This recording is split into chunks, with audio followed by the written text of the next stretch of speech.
നമ്മൾ ഇന്ന് adenium sale video ആയിട്ടാണ് വന്നിട്ടുള്ളത്. ഇത് നമ്മുടെ അഡീനിയാണ്. ഇത് നമ്മൾ അഡീനിയത്തിൻ്റെ കാഡക്സ് കണ്ടോ, വലിയ സൈസ് അഡീനിയാണ് നമ്മൾ സെയിൽ ചെയ്യുന്നത്. വലിയ സൈസും ഉണ്ട്. ബോൺസായി ആയിട്ട് വളർത്താൻ ആഗ്രഹിക്കുന്ന ആൾക്കാർക്ക് അങ്ങനത്തെ ചെടികളുമുണ്ട്. ഇത് ചട്ടിയിൽ നിന്ന് റിപ്പോർട്ട് ചെയ്യാറായിട്ടുണ്ട്.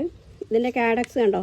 അഡീനിയൻ ചെടിയുടെ ഫ്ലവർ മാത്രമല്ല ഭംഗി, അതിൻ്റെ ഈ കാഡക്സിനും നല്ല ഭംഗിയുണ്ട്.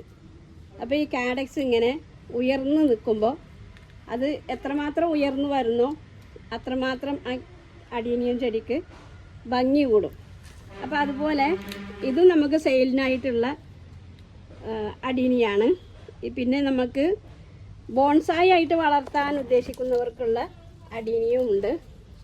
ഇതിൻ്റെ ശിഖരങ്ങളൊക്കെ ഒന്ന് വെട്ടി ശരിയാക്കി ഒന്ന് കൊടുത്താൽ നല്ല ഫ്ലവർ ഉണ്ടാവും. ഫ്ലവർ ഇടാറാവിടെ തന്നെ ഉള്ളൂ. ഇത് മാത്രമല്ല, പല രീതിയിലുള്ളതുണ്ട്. ഇതുണ്ട്, പല രൂപത്തിലുള്ളതുണ്ട്.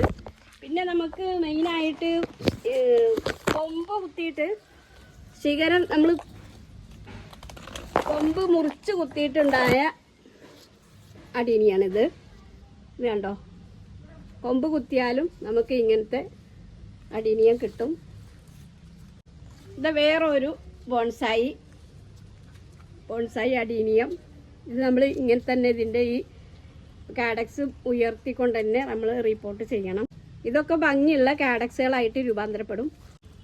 ഇത് കൊമ്പ് കുത്തിയിട്ടുണ്ടായ അതിന് കാഡക്സ് വളർന്നു വന്നതാണ്.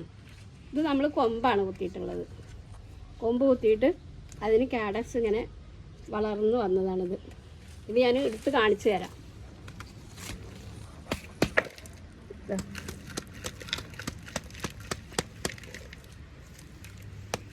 ഇതിൻ്റെ അടിയിലേക്ക് നല്ല വന്നിട്ടുണ്ട്. ഇത് റിപ്പോർട്ട് ചെയ്യാൻ വൈകിയിരിക്കുകയാണ്. അപ്പോൾ ഇതിൻ്റെ അടിയിലാണ് കാഡക്സ് വലുപ്പം വെച്ചിട്ടുള്ളത്. അത് നമ്മൾ ഈ മണ്ണ് മാറ്റിയിട്ട് ഉണ്ടോ, മണ്ണ് കാഡക്സ് ഇവിടെ ഇങ്ങനെ പീഠം പോലെ ആയിട്ടുണ്ടാവും. അപ്പം നമ്മൾ ഈ മണ്ണ് മാറ്റി ഇതിനി ഇങ്ങനെ ഉയർത്തി വെച്ച് കൊടുക്കണം. ഇത്രയും ഭാഗം മേപ്പോട്ടാക്കിയിട്ട് നമ്മൾ ഇതിൽ വെച്ച് കൊടുത്താൽ ഇതൊക്കെ വലിയൊരു കാഡക്സ് രൂപാന്തരപ്പെടും. ഇത്രയും പ്ലാന്റുകൾ ഇപ്പോൾ നമ്മുടെ കയ്യിൽ കൊടുക്കാനുണ്ട്. നിങ്ങൾക്ക് ആവശ്യമുണ്ടെങ്കിൽ നമ്മുടെ വാട്സപ്പിലേക്ക് മെസ്സേജ് അയയ്ക്കുക.